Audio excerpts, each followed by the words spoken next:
Dios les bendiga. En esta oportunidad estaremos continuando la historia del avivamiento de la calle Azusa y su instrumento William Seymour.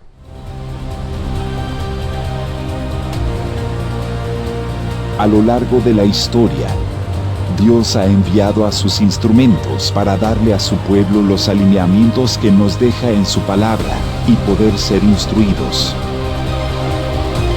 Cada siervo ha sido muy provechoso para el ministerio a nivel mundial. Este espacio busca meditar en sus historias, legados y mensajes.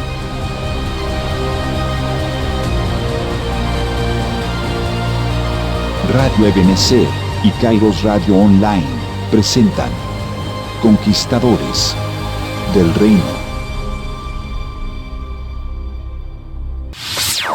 En Los Ángeles estaba surgiendo un hambre espiritual. Había un profundo deseo, un anhelo de que algo sucediera. Había evidencias de un avivamiento espiritual aún antes que Seymour llegara.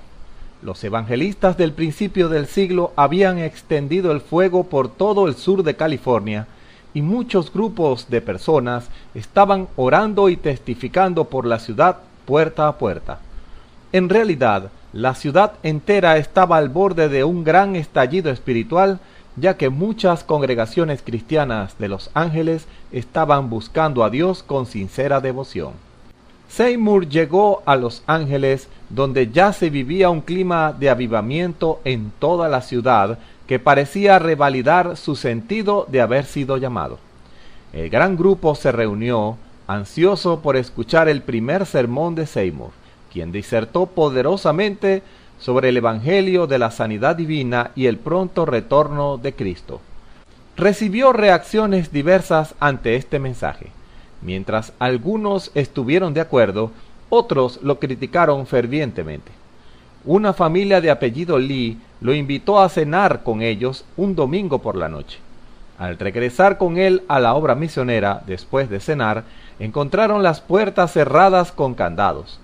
La hermana Hutchinson estaba enfurecida y había declarado que no permitiría enseñanzas tan extremas en su pequeña obra misionera de la calle Santa Fe. Seymour tampoco pudo entrar al cuarto donde dormía contiguo a la misión. Ahora Seymour se encontraba con poco dinero y sin lugar donde alojarse, así que los Lee se vieron obligados a llevarlo a su casa, aunque tenían ciertas reservas. Mientras estuvo con los Lee, permaneció a puertas cerradas en su cuarto, orando y ayunando. Después de varios días, Seymour los invitó a orar con él. Ellos aceptaron la invitación y comenzaron a actuar en forma diferente hacia él. Pronto, otros miembros de la obra misionera se enteraron de las reuniones de oración en casa de los Lee y comenzaron a reunirse con ellos. Seymour empezó a ser conocido como un hombre de oración. Pronto la hermana Hutchinson supo que varios estaban uniéndose a Seymour, por lo que organizó una reunión entre este y los líderes de la santidad para determinar de dónde surgía el error. Seymour enfrentó a un grupo difícil y numeroso de líderes de la santidad en su propia inquisición, pero se aferró a la palabra. Volvió a leer Hechos 2:4 y explicó que a menos que los predicadores de la santidad tuvieran la experiencia que se había producido en el aposento alto, no estarían bautizados en el Espíritu Santo. Según Seymour, el problema de ellos era con la palabra de Dios, no con él. Un ministro que había estado en su contra luego dijo: «La contienda surgía enteramente de nuestra parte. Nunca he encontrado un hombre que tuviera tal control de su espíritu. Ninguna acusación, ninguna confusión parecía alterarlo. Se sentó detrás de esa maleta y nos sonrió hasta que nuestras propias acciones nos condenaron a todos». Todos pudieron ver el efecto calmante del liderazgo de William Seymour. Después de concluida esta investigación, los Asbury le pidieron que se mudara a su hogar en la calle Bonnie Brae Norte y condujera reuniones allí regularmente. Seymour aceptó y el pequeño grupo comenzó a reunirse a fines de febrero de 1906. Las reuniones consistían en orar durante horas buscando el bautismo del Espíritu Santo. Cuando las reuniones crecieron, Seymour pidió ayuda a su vieja amiga Lucy Farrow.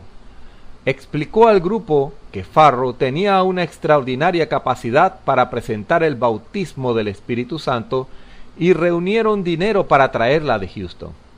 Cuando la hermana Farrow llegó, Seymour anunció que el grupo iniciaría un ayuno de 10 días hasta que recibieran la bendición divina del bautismo del Espíritu Santo.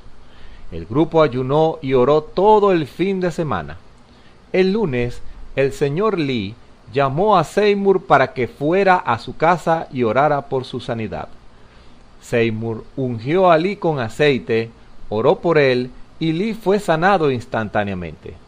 Entonces Lee le pidió que le impusiera las manos y orara por el bautismo del Espíritu Santo. Seymour le impuso nuevamente las manos y esta vez Lee comenzó a hablar en voz alta en otras lenguas. Los dos se regocijaron en el Espíritu durante el resto del día y luego fueron juntos a la reunión de oración vespertina. Cuando llegaron al hogar de los Asbury en la calle Bonnie Bray, todos los cuartos estaban atestados de gente. Muchos ya estaban orando. Seymour se ocupó de la reunión y guió al grupo en canciones, testimonios y más oración. Luego comenzó a relatar cómo el señor Lee había sido sanado y lleno del Espíritu Santo. Tan pronto como Seymour terminó, Lee levantó las manos y comenzó a hablar en otras lenguas. Todo el grupo cayó de rodillas, adorando a Dios y clamando por el bautismo. Entonces, 6 o 7 personas levantaron la voz y comenzaron a hablar en otras lenguas. Jenny Evans Moore, que luego se casaría con Seymour, quien estaba sentada al piano, cayó de rodillas y fue una de las primeras en hablar en lenguas. Algunos se apresuraron a salir al porche de entrada profetizando y predicando. Otros, mientras hablaban en lenguas, corrieron a las calles para que todos los vecinos los oyeran. La joven hija de los Asbury corrió a la sala de estar para ver qué sucedía, solo para encontrarse con su asustado hermano corriendo en dirección opuesta. Entonces, Jenny Evans regresó al piano y comenzó a cantar con su hermosa voz en hasta 6 idiomas, todos con interpretación. La reunión duró hasta pasada las 22 horas, cuando todos partieron llenos de gozo y gratitud. Durante 3 días celebraron lo que dieron en llamar el primer Pentecostés restaurado. La noticia se esparció rápidamente, atrayendo multitudes que llenaban el patio de los Asbury y rodeaban su hogar. Grupos de todas las culturas comenzaron a abrirse paso hacia Bonnie Bray Norte 214. Algunos se quedaban junto a las ventanas esperando escuchar a alguien orar en lenguas. Algunas veces oían fuertes gritos, otras reinaba el silencio. Muchos caían bajo el poder del Espíritu y quedaban tendidos en el suelo, algunos durante 3 a 5 horas. También se producían sanidades extraordinarias. Una persona relataba: el ruido del gran derramamiento del Espíritu fue lo que me atrajo. Yo había sido una farmacia ambulante durante toda mi vida, debido a mis pulmones débiles y al cáncer. Al mirarme me dijeron: hija, Dios te sanará. En esos días del gran derramamiento, cuando decían que Dios te sanaría, te sanaba. No he vuelto a ver a un médico en 33 años, gracias a Dios, ni he vuelto a esas viejas medicinas. El Señor me salvó, me bautizó con el Espíritu Santo, me sanó y me envió de regreso con gozo. Se dice que el porche del frente de la casa de los Asbury se convirtió en el púlpito y la calle en los bancos. mientras Seymour predicaba a la gente desde ese hogar. Finalmente el porche se derrumbó al no poder soportar el peso de la multitud, pero rápidamente lo reforzaron para que las reuniones pudieran continuar. Fue durante la tercera noche de estas reuniones que Seymour finalmente experimentó su propio encuentro con el Espíritu Santo. Era tarde en la noche del 12 de abril de 1906, y muchos ya habían regresado a sus casas después de la reunión, cuando Seymour mismo fue lleno y comenzó a hablar en otras lenguas. Estaba arrodillado junto a un hombre que lo estaba ayudando a orar por una nueva apertura espiritual cuando finalmente recibió el bautismo. El don del Espíritu Santo tan largamente esperado había llegado a ese hombre, cuya predicación había llevado libertad a tantos otros. Todos sabían que pronto deberían encontrar un nuevo lugar para reunirse. El hogar de los Asbury ya no podía contener a tanta gente. Por eso, el 14 de abril de 1906, Seymour y sus ancianos salieron a buscar el lugar perfecto. Vagaron por la ciudad en la zona circundante hasta que llegaron a una calle sin salida que tenía aproximadamente 800 metros de largo. Allí en el sector industrial de Los Ángeles, Seymour encontró lo que alguna vez había sido una iglesia metodista. Después de ser usado por los metodistas, el edificio había sido remodelado con otros fines. Lo dividieron por la mitad. La parte superior había sido convertida en apartamentos, pero un incendio había destruido el piso, y el techo de catedral había quedado aplanado y cubierto de hollín. Cuando Seymour consiguió el edificio, el piso alto se utilizaba como depósito. La planta baja había sido convertida en un establo.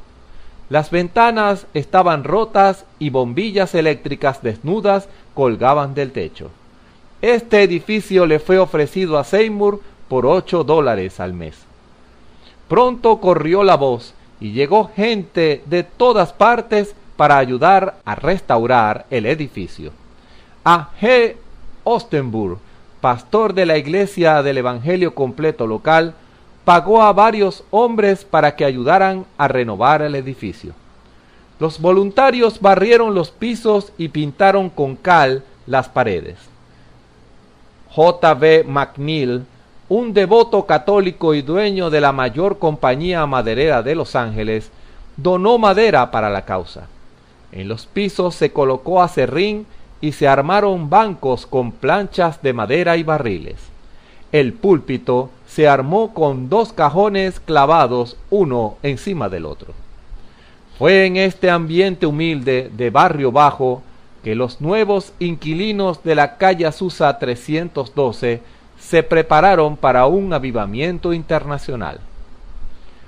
El 18 de abril de 1906 fue el día en que la historia registra el gran terremoto de San Francisco.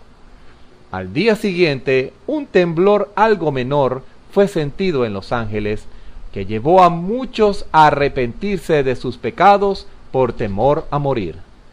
Cientos de personas corrieron a Azusa para escuchar el mensaje del Evangelio y experimentar el bautismo en el Espíritu Santo. Aún los ricos se acercaban a esta zona de clase baja de la ciudad para escuchar sobre el poder de Dios. Los asientos estaban dispuestos en manera muy original en Azusa. Dado que no había plataforma, Seymour estaba al mismo nivel que el resto de la congregación, y los bancos estaban dispuestos de manera que las personas estaban sentadas enfrentadas. Las reuniones eran espontáneas, así que nadie sabía nunca qué iba a suceder o quién sería el orador. En los primeros tiempos de Azusa, la música también era espontánea y no se utilizaban instrumentos ni himnarios. Las reuniones comenzaban con alguien que daba su testimonio o cantaba una canción. Dado que no había programa, generalmente luego alguien se levantaba, ungido para dar el mensaje. El orador podía ser de cualquier raza, edad o sexo, y todos sentían que Dios era responsable de las invitaciones evangelísticas que podían producirse en cualquier momento de la reunión. En Azusa, los sermones eran inspirados en inglés o en lenguas, con interpretación. Algunas veces los cultos duraban 10 o 12 horas. Algunas veces se extendían por varios días y noches. Muchos decían que la congregación nunca se cansaba porque el Espíritu Santo les daba energía. Al final de los cultos, en las primeras horas de la madrugada, aún podía verse a muchos reunidos bajo las luces de la calle, hablando de las cosas del Señor. En Azusa, los cultos eran tan ungidos que si alguien se levantaba para hablar puramente por conocimiento intelectual, los creyentes llenos del Espíritu Santo rompían en gemidos. Esto queda claramente ilustrado en una historia sobre una mujer llamada Madre Jones. Un hombre se levantó para hablar, aparentemente sin haber sido guiado por el Espíritu. Se dice que mientras él predicaba, la Madre Jones corrió hacia la plataforma donde se sentó al pie del púlpito. Allí se quedó mirando al sujeto con los ojos helados que no presagiaban nada bueno, hasta que finalmente le dijo: ¿acaso no se da cuenta de que no ha sido ungido para predicar? Gracias a este incidente, la Madre Jones rápidamente cobró una fama que desalentaba a cualquier predicador no ungido de acercarse al púlpito. Se dice que tan pronto como ella se ponía de pie, el supuesto predicador salía corriendo del púlpito. Pronto, toda clase de personas comenzaron a asistir a las reuniones en Azusa. En su libro Azusa Street, Frank Bartleman escribió: muchos eran solo curiosos, incrédulos, pero otros tenían hambre de Dios. La persecución de afuera nunca hizo daño a la obra. Lo que más debíamos temer eran los espíritus malignos de adentro. Aún los espiritistas y los hipnotizadores venían a investigar y trataban de probar su influencia. Luego vinieron todos los enfermos y dementes religiosos buscando un lugar en la obra. Teníamos mucho para temer de estos, pero este es un peligro que acecha toda nueva obra. Ellos no tienen lugar en otra parte. Esta situación produjo un temor muy difícil de sobrellevar para muchos y fue un gran obstáculo para el espíritu. Muchos temían buscar a Dios por miedo a que los atrapara el diablo. También escribió: en Azusa pronto descubrimos que tan pronto como queríamos estabilizar el arca, el Señor cesaba su obra. No nos atrevíamos a llamar demasiado la atención de la gente sobre las obras del demonio, pues a esto le seguiría el temor. Solo podíamos orar, y Dios nos dio la victoria. Había una presencia de Dios con nosotros por medio de la oración, de la cual podíamos depender. Los líderes tenían una experiencia limitada, y la maravilla es que la obra sobrevivió a todos sus poderosos adversarios. Creo que esta afirmación de Bartleman quizás sea una de las razones principales por las que Seymour ha sido duramente criticado como líder. Dios estaba buscando un canal dispuesto y lo encontró en él. Dios no está buscando a quienes se jactan de su posición y su experiencia. Pero, en términos espirituales, la limitada experiencia de Seymour quizás haya sido la causa de sus dificultades. Estoy de acuerdo en que los líderes deben exponer firmemente la verdad en lugar de concentrarse en lo falso. El engaño no puede prevalecer frente a la autoridad, la fortaleza y la sabiduría de los líderes ungidos por Dios que se entregan a la oración. Me alegro de que ellos dependieran de la oración. Pero Dios también da voz a sus líderes, y esa voz, por la fortaleza del Espíritu, sabrá cómo separar lo que es valioso de los engaños que corrompen. Los líderes fuertes, guiados por Dios, pueden separar el oro del bronce. Pero a pesar de la confusión espiritual, Azusa comenzó a operar día y noche. El edificio había sido organizado para ser utilizado en su totalidad. Se hacían gran énfasis en la sangre de Cristo, lo cual inspiraba al grupo a un nivel de vida más elevado. Y el amor divino comenzó a manifestarse, impidiendo que se hablaran palabras negativas entre los hermanos. Todos ponían empeño en asegurarse de que el Espíritu de Dios no fuera contristado. Tanto los ricos y cultos como los pobres y analfabetos se sentaban juntos sobre el aserrín y los bancos hechos con barriles. Hasta aquí nuestro programa de hoy. Oramos que haya sido de bendición. No dejen de hacer saber todas sus sugerencias en nuestras redes sociales. Conquistadores del Reino es una producción de Radio Benecer y Kairos Radio Online. Nos escuchamos en una próxima oportunidad. Dios les bendiga, hermanos.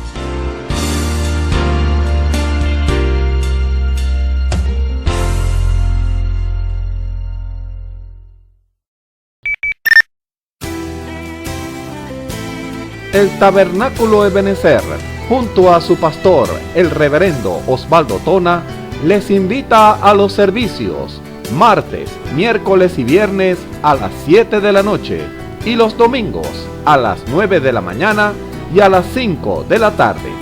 Estamos ubicados en la calle 34 entre carreras 16 y 17 de la ciudad de Barquisimeto, Venezuela. Están cordialmente invitados. Dios les bendiga.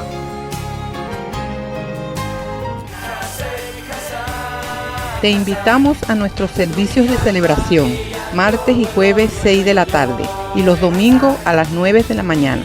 Iglesia Ebenecer Pueblo Nuevo, junto al pastor Armando Silva. Ubicada en la calle 20, en carrera 2, el número es 20-20, Barquisimeto, Venezuela. Te esperamos.